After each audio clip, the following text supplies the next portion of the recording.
The doctor she needed to see for her injured back was hours away, so it would have to be an overnight trip.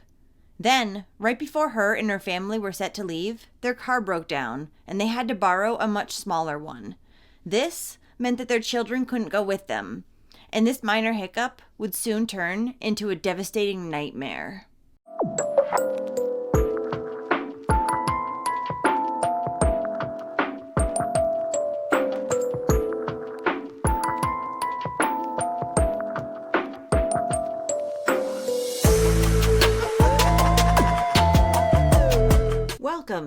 Welcome back. I'm Cassie, and this is A Wicked World. The story I have for you today is one where justice was served on papers, but in reality, no justice was served for this little boy. This is the story of Hemi Goodwin Burke.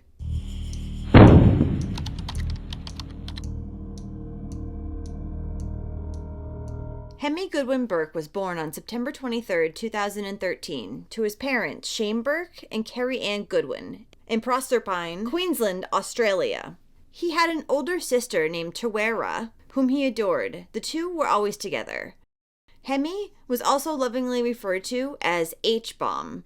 He was described as a vibrant little boy with a big smile and a compassionate demeanor. Hemi was a quick learner, and at 6 months, he was taking swimming lessons, which he loved. He was obsessed with being in the water. And little Hemi was also already walking by only 8 months old.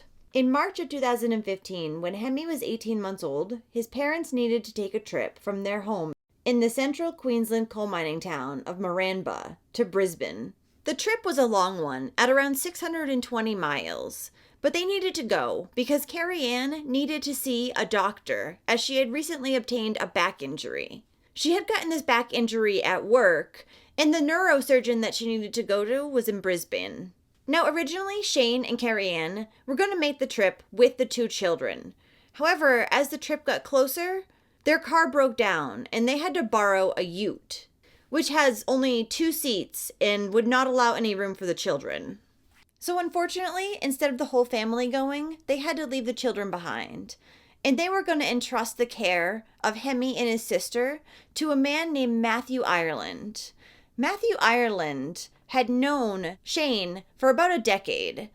Shane and Matthew had actually worked together in the coal mines for years. And recently, Matthew had also started doing small jobs around Shane's house for him. They were pretty good friends at this point. Matthew had always presented himself as trustworthy and reliable, and he had no criminal record, so everything seemed to check out. On the day that Carrie Ann and Shane had to go to Brisbane, on March 24th, 2015, Matthew went to the family's house to watch the children. When Matthew arrived, the couple spoke with him briefly and told him that there was no alcohol in the house. Though I'm not entirely sure why they specifically told him there was no alcohol. If he had a past problem with alcohol, I'm not sure. That's my guess. Either way, Carrie Ann and Shane felt confident that their children would be in good hands with their friend Matthew. Later that day, after the couple had already made it to Brisbane and Carrie Ann had attended her doctor's appointment, they called Matthew to check in and see how things were going. At that time, Matthew said everything was fine. The couple was set to leave and go back home the following day. So after Carrie Ann and Shane had spoke with Matthew, they went to bed. However, the couple was awoken only a few hours later to a series of missed phone calls from Hemi's grandparents. When they called them back, they told the couple that they needed to get back home immediately and to the hospital because Hemi had been taken there, and they needed to call the police. Carrie Ann and Shane, who were scared and confused, instantly flew back home and went to the Townsville hospital where their baby boy was on life support. He was in critical condition. Hemi had originally been taken to Moranbah Hospital, but his condition was so bad that he was shortly after flown to Townsville Hospital.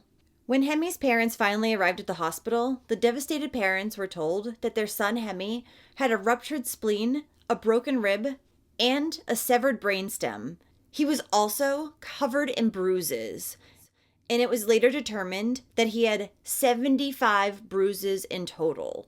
75 over his tiny little body. Hemi's injuries were so severe that he was declared brain dead, and his parents were told that there was no chance that he would recover. Doctors told Carrie Ann and Shane that the brainstem injury that Hemi had obtained meant that he had really just died at home, and the machines now were just keeping him alive. So the following day, on March 26th, 2015, 18-month-old Hemi was taken off life support and he was pronounced dead. Shane would say, "You could tell he was gone when we walked into the room, because really he had died in the bathroom when his brainstem was severed. That's the force that was impacted on him, enough to sever his brainstem." Now, the ambulance driver who had brought Hemi into the hospital had also called the police to alert them that there was suspicion that Matthew had done this to him. After hearing this, police called Matthew and asked him to meet them at the family's house so he could give police his version of what had happened to Hemi. While there, Matthew showed investigators where he had given Hemi CPR. And when the investigator asked him to show him where Hemi's room was, he did. And he noticed that Hemi's crib was covered in blood and feces.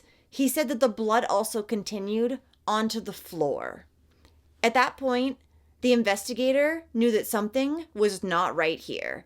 He knew that this was not an accident. While there, police obtained a preliminary version of events from Matthew Ireland, Hemi's babysitter. Of course, the first few versions of events he gave were complete bullshit and made up. He would end up giving 4 different versions in total. Matthew originally told the police that Hemi had suffered a seizure, but then he changed the story and said that his sister had actually hurt the little boy and had hit him with a chair. There we go, blaming kids again. Finally, after detectives had called out many inconsistencies with Matthew's story, he told them what had really happened to Hemi. Matthew told police that Hemi had hit his head on the side of the bathtub when Matthew had violently jerked his leg out from underneath him. Say Nana. Love.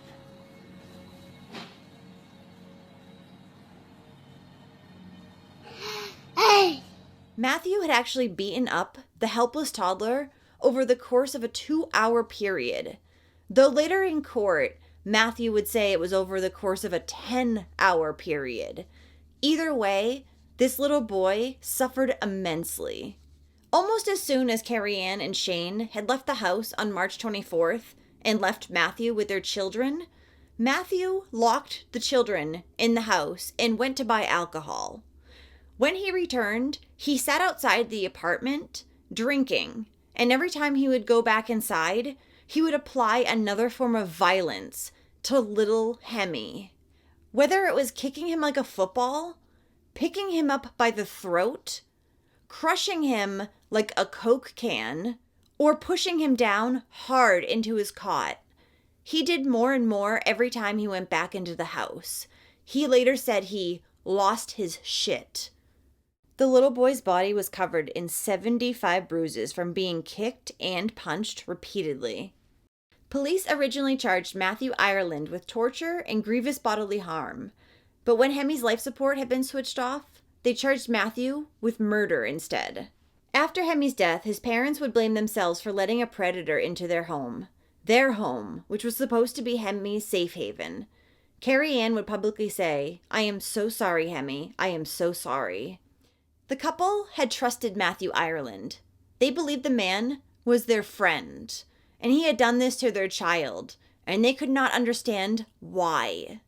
The night that Hemi had been injured, Carrie Ann and Shane had spoken to Matthew on the phone around 6:30 p.m., as I had said earlier. At that time, he said everything was fine. If things were getting to be too much for him, he could have at that point told them. But he didn't, because he's just a violent piece of shit. Hemi's mom, Carrie Ann, believes that once Matthew started beating her little boy, he just couldn't stop. While Hemi's case was still awaiting its day in Supreme Court, his parents were told that Matthew Ireland wanted to plead guilty to manslaughter. They were expecting him to plead guilty or go to trial for murder, because that's what he had been charged with after Hemi had died. Hemi's parents absolutely did not agree with the downgrade in Matthew's charges, and they told the court this. They said that they would rather bring the case to trial. But regardless of what the parents, whose child had just been murdered, said, the court decided to still go ahead and downgrade Matthew Ireland's charges to just manslaughter. Now, the maximum sentence for manslaughter is only 10 years. But the court told the couple that his intent would be hard to prove.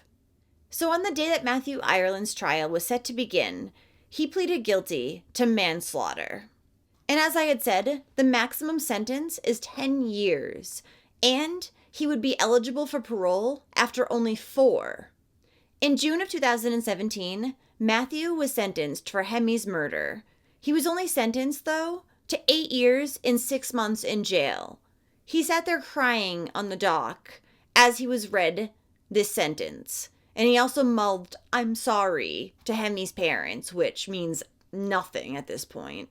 And since Matthew had been in jail ever since the horrific attack on this little boy, he had already served 2 years, which would mean he would be eligible for parole in March of 2019. When Matthew was given his sentence by the judge, Hemi's family erupted.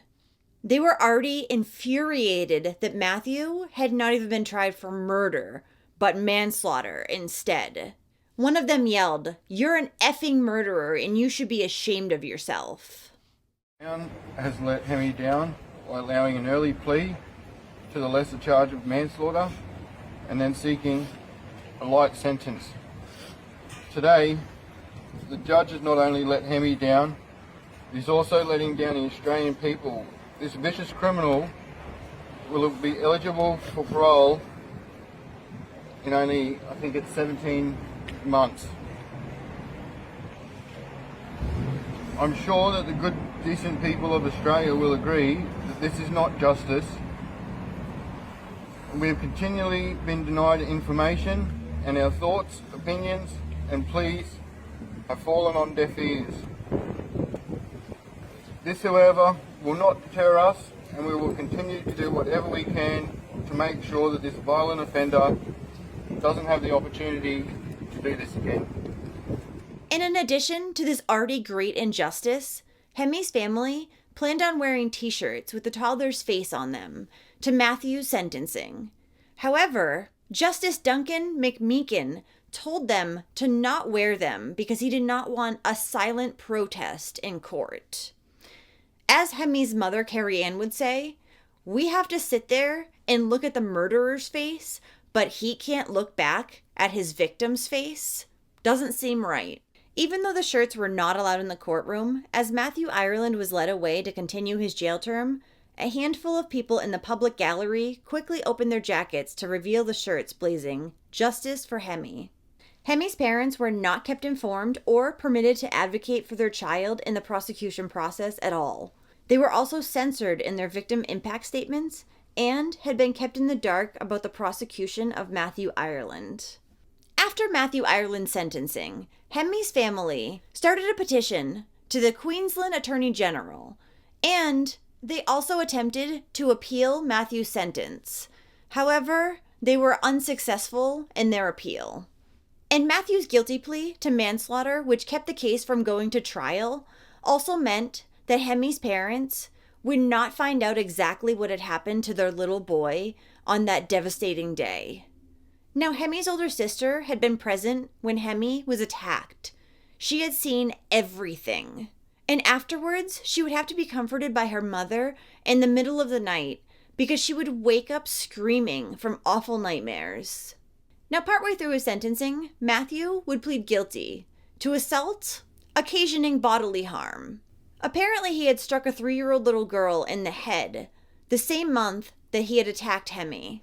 I'm guessing that the 3-year-old little girl was Hemi's older sister, but I'm not absolutely sure on that because it doesn't say. But this guilty plea only resulted in Matthew getting an additional 6 months, even though the prosecution had asked for 18.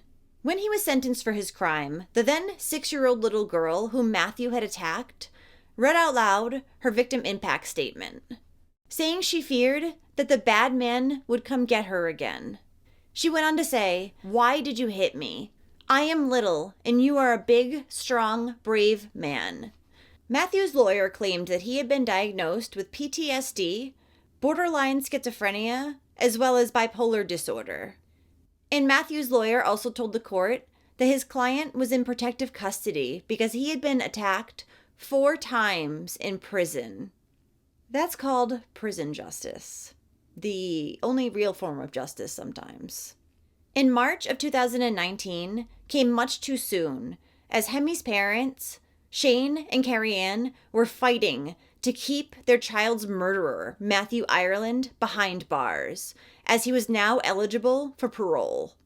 A petition on change.org was made. It read, "This is a matter of public safety.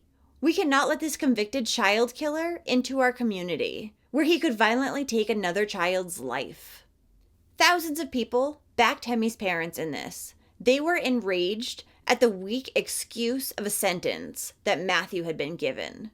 A distressed Carrie Ann said that Matthew's parole eligibility date was a disgrace, and she urged the parole board to not release him.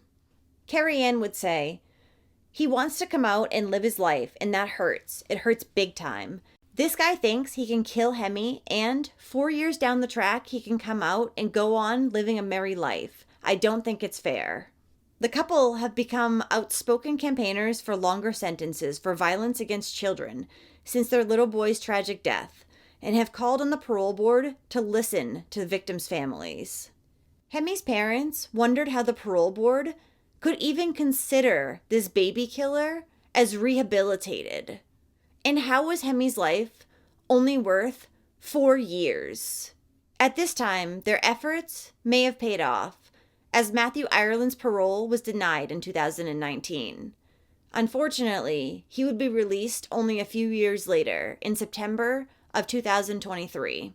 And coincidentally, his release date was 1 day before Hemi would have celebrated his 10th birthday. Hemi's grandmother, 63-year-old Lynn Burke, called out to Matthew Ireland as he walked out of the Woolston Correctional Center. She called out his name and Matthew looked at her. She yelled, "You're free today, and we still have our life sentences." To which Matthew replied, "You don't know what it's been like in there." "Oh yeah? But aren't you still alive?" Hemi's family remained strong despite this, and they lit 10 candles on a cake for Hemi, as well as sung happy birthday in his memory. After years of pushing and fighting for tougher sentences for child killers in Queensland, Carrie Ann and Shane finally saw new legislation that addressed this being passed. Under the new law, convicted killers whose callous disregard causes death will be jailed for life or face an indefinite sentence and will only be eligible for parole after 20 years now. They fought so hard for a change in the law in Hemi's memory. Carrie Ann and Shane now live with their 11-year-old daughter in far north Queensland. They've gone to a small town where nobody knows them, so they can go on living their lives. Hemi Goodwin Burke's funeral service was held on May 8, 2015, at the St. Luke's Anglican Church, Prince Edward Drive, Brownsville. He was then buried at the Mount Bassett Cemetery in Mackay, Queensland. Well, thank you for listening to all of Hemi's story today. I don't see this as justice. Sure, he had to serve 4 years. Only 4 years, though, for a child's life? An innocent child? And he did it in such a cruel and intentional way, too. This makes me so sad for Hemi's family, knowing that they will probably never be at peace because they didn't get justice for their little boy. And the man that did this to him is now back out on the streets. So, if you do like true crime and you want to hear it from me, then don't forget to hit that subscribe button below and turn on your notifications too, so you'll know when I upload a new video, which is 2 to 3 times every week. Thanks for watching A Wicked World today. Until next time, take care guys. Bye. 'Cause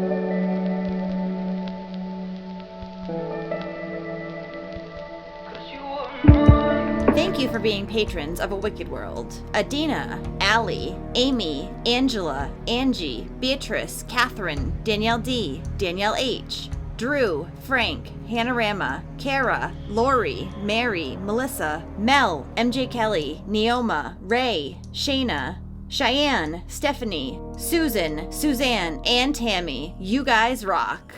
Now, there's even more of A Wicked World on Patreon. You'll have access to exclusive videos each month and more. Any support truly helps to make sure the victims never get forgotten and to highlight the shortcomings of society associated with each case. So check it out at patreon.com/awickedworld or use the Patreon app.